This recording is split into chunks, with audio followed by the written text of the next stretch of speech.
Hey guys, it's me Elizabeth. Welcome back to another video. We are doing part 2 in the top 10 favorites from each genre. This is a top 10 nonfiction. This is mostly just history. Technically, I could have just done a top 10 nonfiction history video, but I do have a couple of books within this that aren't history. And so I figured I have to include those. So let's just get right down to it, and let's just get right on into the video. This is all of the nonfiction, mostly history, with a couple of other books sprinkled in there. This is just the nonfiction.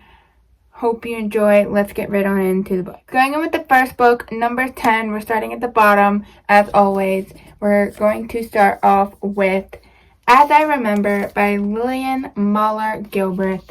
This is a autobiography, and this is about Lillian Mahler Gilbreth, obviously. She is the mother of all of the 12 children in Cheaper by the Dozen. So she is just such an interesting person to learn about. I received this book for Christmas. I asked for it, got it, whatever, and I read it, and I really enjoyed it. Read it this year, and I just thought this was such a good book. I really love anything connected to Cheaper by the Dozen at this point, because Cheaper by the Dozen is one of my favorite classic / technically nonfiction novels of all time. It is, I will say, Cheaper by the Dozen is also a nonfiction, but it's also a classic. So if you don't see it on this list, it might show up somewhere else, and I didn't want to put it double. But As I Remember by Lillian Mahler Gilbreth, it was just amazing. And I thought for each of these books, I didn't do this in the first video, but I thought for this video and the rest of these, if I remember in the other ones, that I would read either the first sentence or first paragraph, because I just thought that would be so much fun. I've been seeing some other people that I watch do that, and I just thought this would be a good idea. So this isn't really split up in 2 chapters. It's literally just the book, and she just writes. There's no chapters, no split up like that. But this is how this starts. As I Remember by Lillian M. Gilbreth. And then there's like a little thing at the top here that says, once upon a time, 2 couples met each other on a steamer crossing the Atlantic. All 4 people had been born in Germany. It was the thrill of each summer now that they were middle-aged and prosperous to go back home. Now this is the first actual paragraph. John Mahler and his wife lived in New York. He and his brothers had been trained as sugar bakers in their boyhood days. Looking for opportunities to advance, they had migrated first to Holland, later to America. They were energetic, trained, ambitious. They got ahead. They married. John married a quiet, capable young girl named Adelaide Coleman. The bride was a real homemaker. She lost her first few babies, each named John, one after the other, for her beloved husband. But finally, a little new one was named William for one of his father's brothers, and John's Billy lived, slim and blue-eyed and red-haired. 4 sisters followed: Margaret, Maggie, Elisabeth, Lizzie, Matilda, Tilly, and Joanna Hansy. That is the first paragraph. I just really enjoyed this. I highly recommend, if you're into autobiographies, like history, like in the past, historical periods of autobiographies and things, and also if you really like Cheaper by the Dozen as much as I do, or just really want to learn more about Lillian Mahler Gilbreth herself, I would highly recommend. If you're not into Cheaper by the Dozen, or you've never read it, or you don't know who Lillian Mahler Gilbreth is, and you don't care about autobiographies and whatever else, maybe this won't be for you. It's kind of a niche book for people who are interested in this person or interested in autobiographies in general. I really enjoyed this. I thought it was good, but also I really love Cheaper by the Dozen, and so I really love all of the people that show up in that book, and this has all of them. Next, we're getting into what the majority of this list consists of, and that is actual history, nonfiction. Most of these actually kind of pertain to one sort of subject. So let's just get into book number 9, and that is Easy Company Soldier. This one is by Sergeant Don Malarkey, The Legendary Battles of a Sergeant from World War II's Band of Brothers.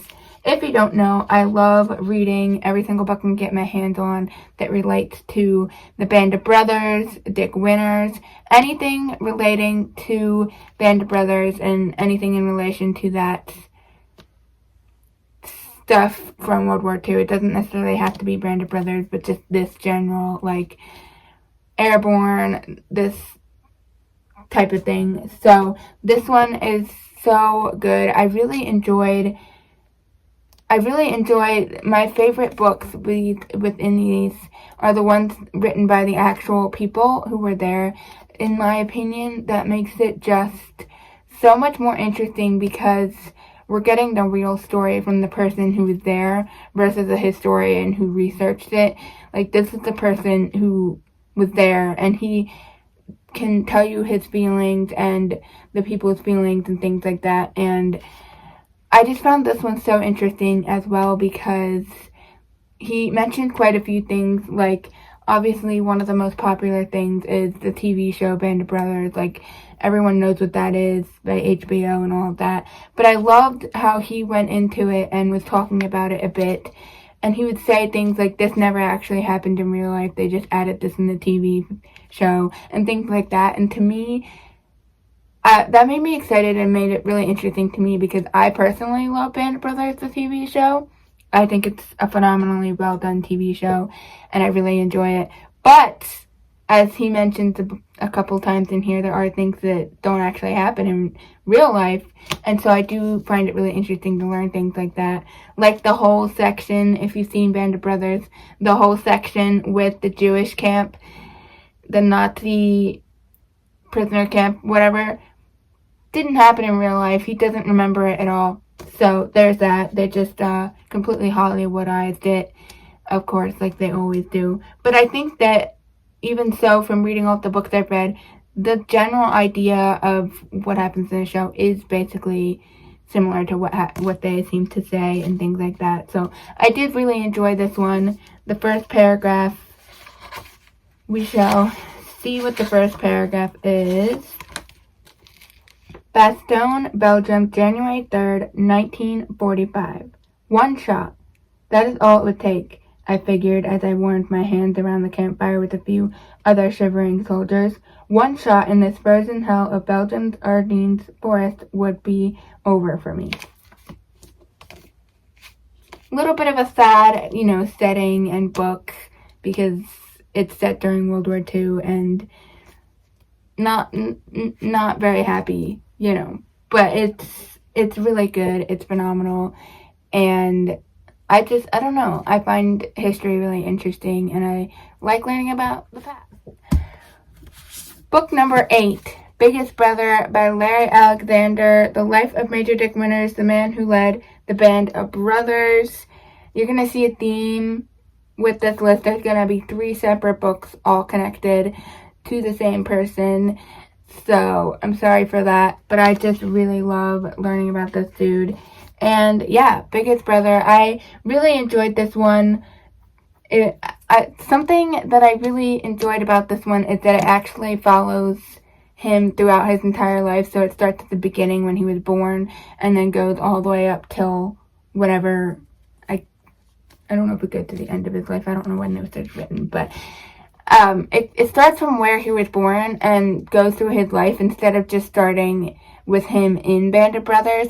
And I found it so interesting learning how he became, how he came to be in the Band of Brothers, how he became a airman and all of that stuff, because I feel like in every other book so far that I've read before this one, I never really learned how he became a major and how he obviously you know how he became a major, but how he came to be in the army, the airborne, whatever you want to say, how he became to be in the situations, how he started out. And I thought that was just so interesting seeing him before, the whole Band of Brothers thing and all of that, because I feel like all the other books start when he's he's not a major when they start, but he's already in it as a high-ranking officer to start, and they never like really explain much before that, and this one just goes through all of that, and I found that so interesting. And yeah, I thought this author did a really good job at the life of Major Dick Reiss. The $10,000 jump, June 6th, 1944, 0100 22 100. The sudden, deafening crack of the anti-aircraft shell bursting outside caused First Lieutenant Richard D. Winters to flinch as he stood poised in the doorway of the C-47 transport plane. Shrapnel from the exploded shell rattled off the fuselage like hailstones. Outside, in the night sky, Winters could see other paratrooper-laden planes, madly bobbing and weaving through puffs of smoke from AK shells. Between the planes, ribbons of colored fire spewed out from unseen gun emplacements on the ground, arced upward as if the earth itself were outraged by the presence of these aerial invaders. Number 7 is A Grief Observed by C.S. Lewis. This is one of the only ones that's not a history novel, and this one I also don't have access to or own. I don't own it, and my parents don't own it, so I can't really read you the first paragraph. I mean, I could technically look it up, but I'm using my phone to film this, so that's not really possible at the moment. So, A Grief Observed by C.S. Lewis. I did listen to this one by audio, and I really, really, really liked it. I gave it a really high rating. I think I forgot to tell you what the ratings for all of these were. I think all of these ones that I previously mentioned, the first one was like a 4.5, the second one was like a 4.5, the third one was a 5, and A Grief Observed was 5 stars. I definitely love this book. It's been a hot minute since I read it, so I would have to refresh myself. But I did really enjoy this. I think he was talking, obviously, about grief, and I just found that really interesting. I can't really give you a whole lot because it's been a hot minute, and I've read so many different C.S. Lewis books. It's hard to know which one is which sometimes. So I just know that I really enjoyed it, and if you like C.S. Lewis, definitely read it. Highly recommend. And then book number 6 is also another Lewis book, and that is Surprised by Joy. This is actually my parents' copy. I did find a copy of this. Thank goodness. But this one, I just really like this. This is the shape of my early life. So this is... I'll read the back for you. In this book, C.S. Lewis tells his search for joy, a spiritual journey that led him from the Christianity of his early youth into atheism and then back to Christianity. And I just found this so interesting. This one was more about his life and stuff, and I really, really enjoyed this, and at this point, I love just about everything by C.S. Lewis. So, here we go. Happy, but for so happy, ill-secured, Milton. I was born in the winter of 1898 at Belfast, the son of a solicitor of a clergyman's daughter. My parents had only 2 children, both sons, and I was the younger by about 3 years. 2 very different strains had gone to our making. My father belonged to the first generation of his family that reached professional station. His grandfather had been a Welsh farmer. His father, a self-made man, had begun life as a workman, immigrated to Ireland, and ended as a partner in the firm of McIlwaine and Lewis, boilermakers, engineers, and iron shipbuilders. I'm going to stop there because there's not really paragraph, like the paragraph is super, super long, so I'm just going to stop there. But yeah, this book is just so interesting, and it's about his life. I just found it really interesting, and I love the number 5. We are now getting into the best of the best. These are some of my favorite novels of all time, and maybe it's wrong. Maybe you're thinking if this is nonfiction, maybe it is wrong to have star ratings because it's a nonfiction, and so obviously it happened in real life. But when I rate nonfiction, I kind of just rate it based on how I feel about it. I don't love the idea of rating books solely on how you feel emotion-wise. But when it comes to nonfiction, it's just my thoughts. This is just how I want to rate it, how I feel about it. Obviously, it happened in real life, so if it's a nonfiction that I didn't enjoy, that's just my personal enjoyment, not knocking what the person's writing about. Also, this one is a 5 stars as well. The rest of these books are all 5 stars. well, yeah, actually the rest of these books are 6 stars. So, there's that. So, book number 5 is Band of Brothers by Stephen E. Ambrose. I had to obviously mention this one because I've been talking about Band of Brothers a lot. This is E Company, 506th Regiment, 101st Airborne, from Normandy to Hitler's Eagle Nest. This is what started the obsession. Actually, the TV show is what started the obsession with Band of Brothers. Basically, what happened was I watched the HBO miniseries for like maybe the second or third time, and I was just so obsessed. I was like, oh my gosh, I want to rewatch this immediately. Like, I rewatched it, and then I wanted to rewatch it right after rewatching it, and I was like, this is not a good idea. I should not be, like, watching it over and over again. So I was like, this is based off of a book.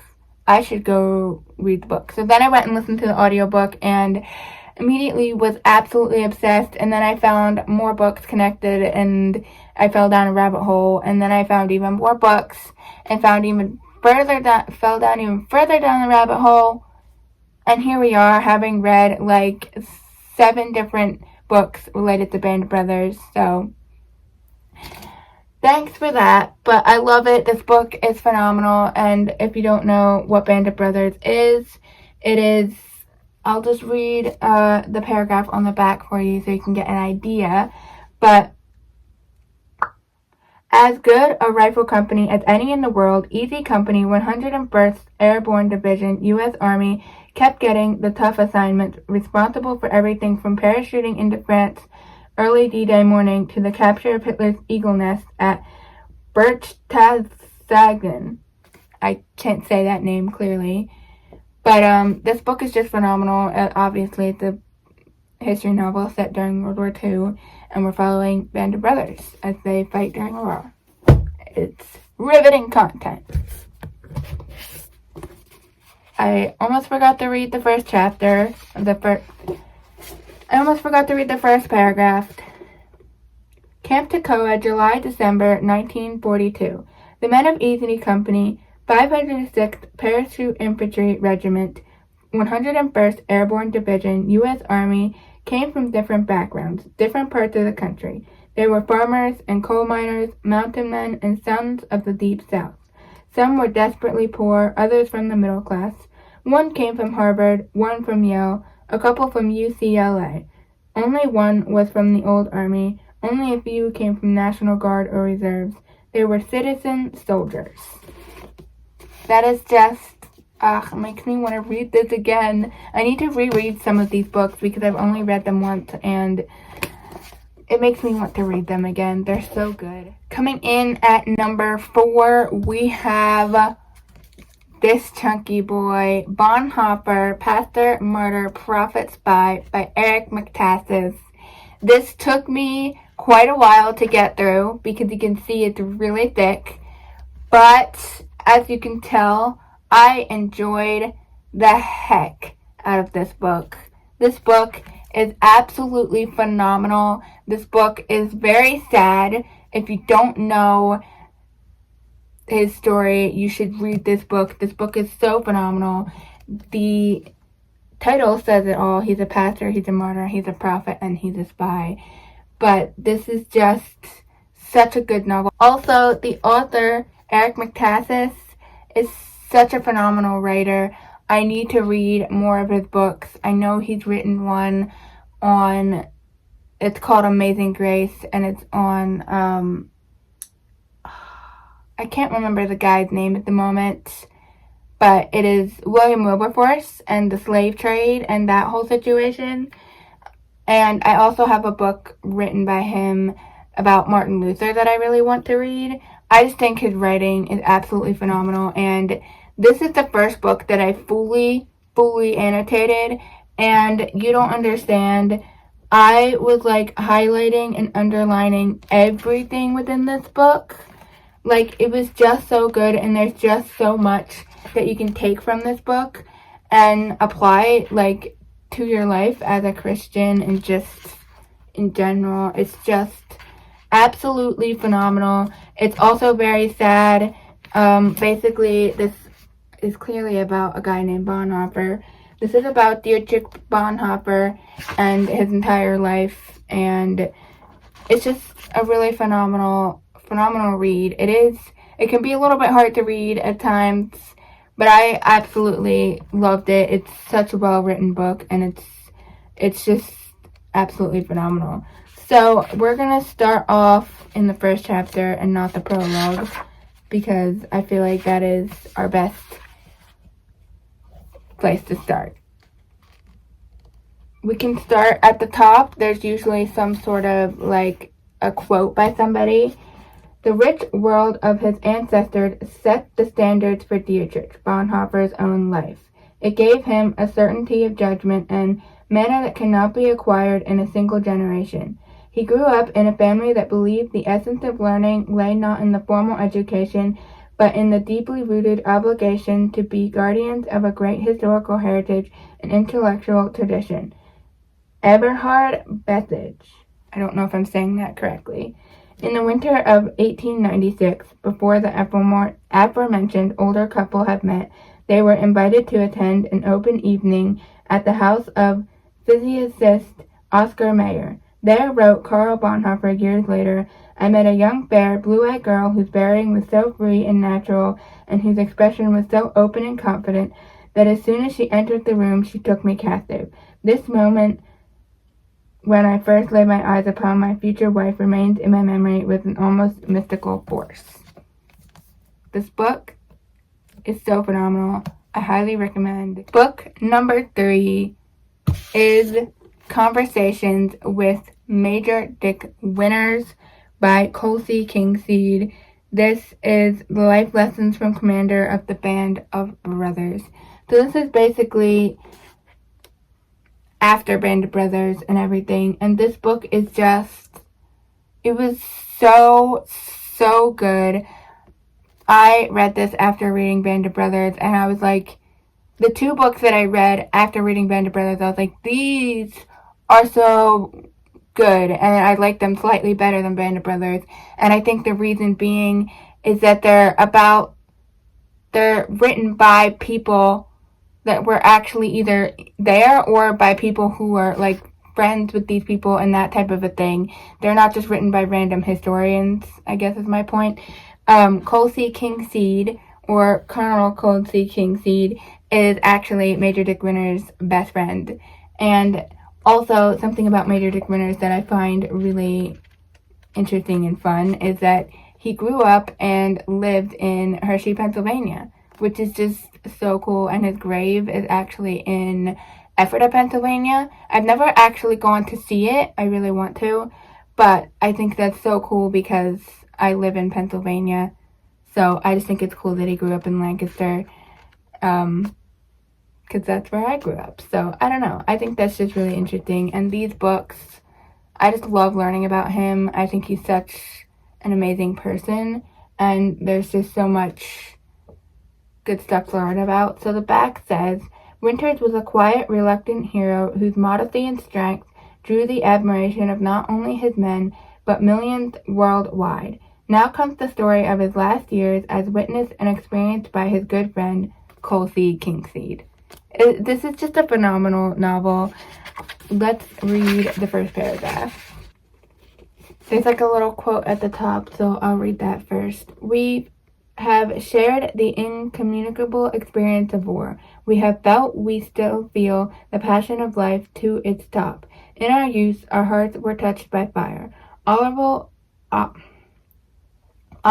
Wendell Holmes, Jr. It was nearly 2 years from our initial meeting and less than 6 months from my visit to the farm outside Fredericksburg, Pennsylvania, before Dick extended an invitation to join him in Hershey to answer any questions that you have. We had corresponded regularly during that interval, but a number of things had precluded a visit.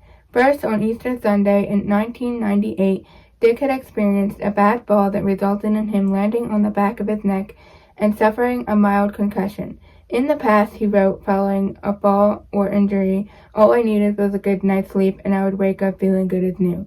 Not this time. I am feeling much better, but progress is slow.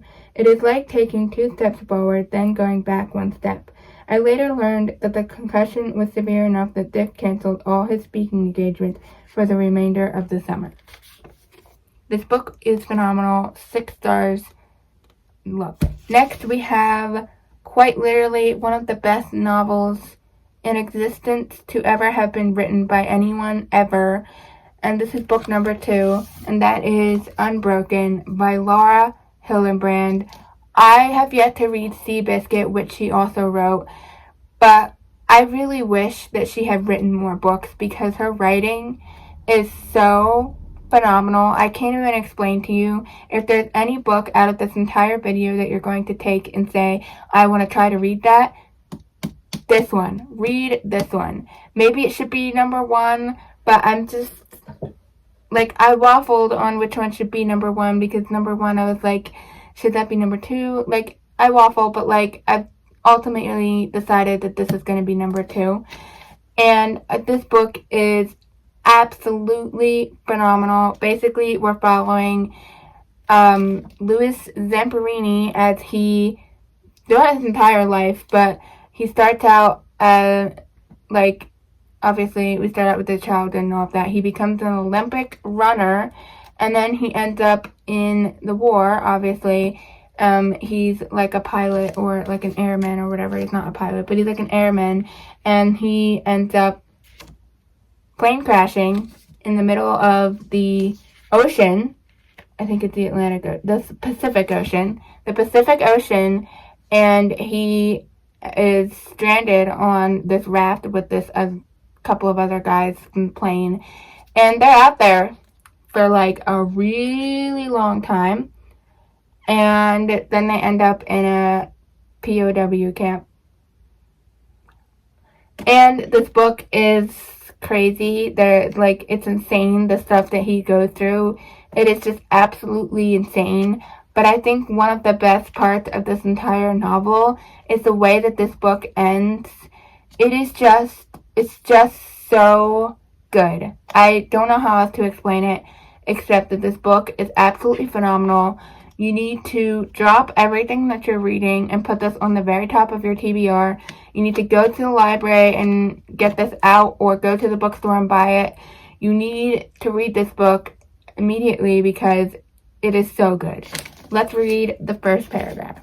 In the pre-dawn darkness of August 26th, 1929, in the back room of a small house in Torrance, California, a 12-year-old boy sat up in bed listening. There was a sound coming from outside, growing ever louder. It was a huge, heavy rush, suggesting immensity, a great parting of air. It was coming from directly above the house. The boy swung his legs off his bed, raced down the stairs, slapped open the back door, and loped onto the grass. The yard was otherworldly, smothered in unnatural darkness, shivering with sound. The boy stood on the lawn beside his older brother, head thrown back, spellbound. And there's a picture of Louis Zamperini.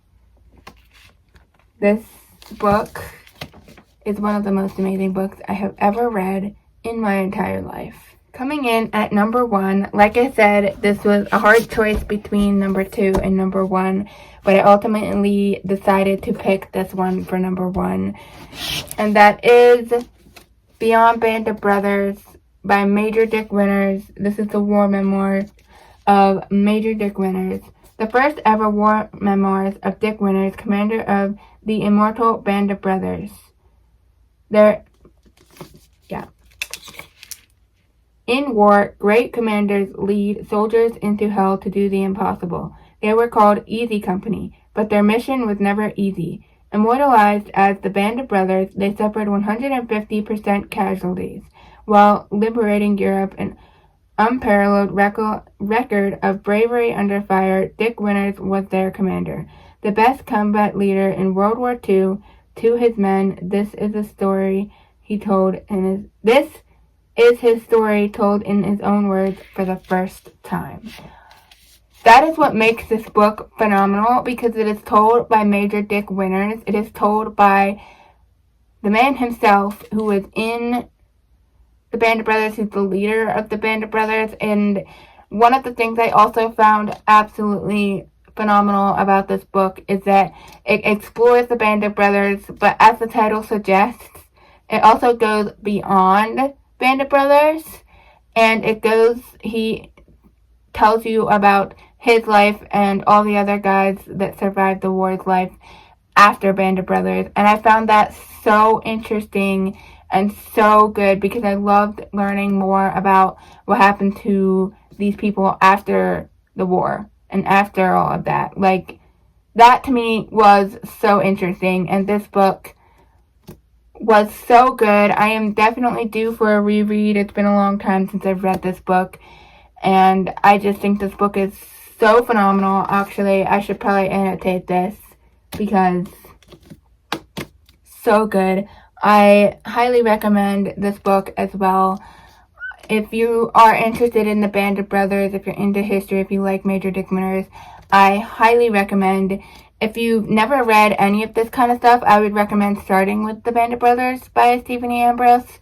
But then I would definitely read this because it's just so good. And I think he's just so good at telling his story and all of the other people that he talks about. And it's such a phenomenal book. Let's read the first chapter. I am still haunted by the names and faces of young men. Young airborne troopers who never had the opportunity to return home after the war and begin their lives anew. Like most veterans who have shared the hardship of combat, I live with flashbacks, distant memories of an attack on a battery of German artillery on D-Day, an assault on Karaten, a bayonet attack on a dike in Holland, the cold of Bastogne. The dark memories do not recede. You live with them and they become a part of you. Each man must conquer fear in himself. I have a way of looking at war that I have stuck with in combat in the 6 decades since the war. I look at those soldiers who were wounded in action as lucky because they often had a ticket to return home. The war was over for them. The rest of us would have to keep on fighting, day in and day out. And if you had a man who was killed, you looked at him and hoped that he had found peace in death. I'm not sure whether they were fortunate or unfortunate to get out of the war so early. So many men died so that others could live. No one understands why. That just explains how absolutely amazing this book is. This paragraph just... So that is my top 10 nonfiction books that I have read so far in my lifetime. I hope you enjoyed this. Let me know down below in the comments what your favorite nonfiction books are. Give me some recommendations. I'm always open to recommendations. I need some more nonfiction recommendations. I feel like I have plenty of nonfiction I want to read, but I could always use more in my mental TBR and things like that. So let me know down in the comments what your favorite nonfiction books are, which ones you would recommend, and I will see you in the next video. I hope you have your own fun reading adventures.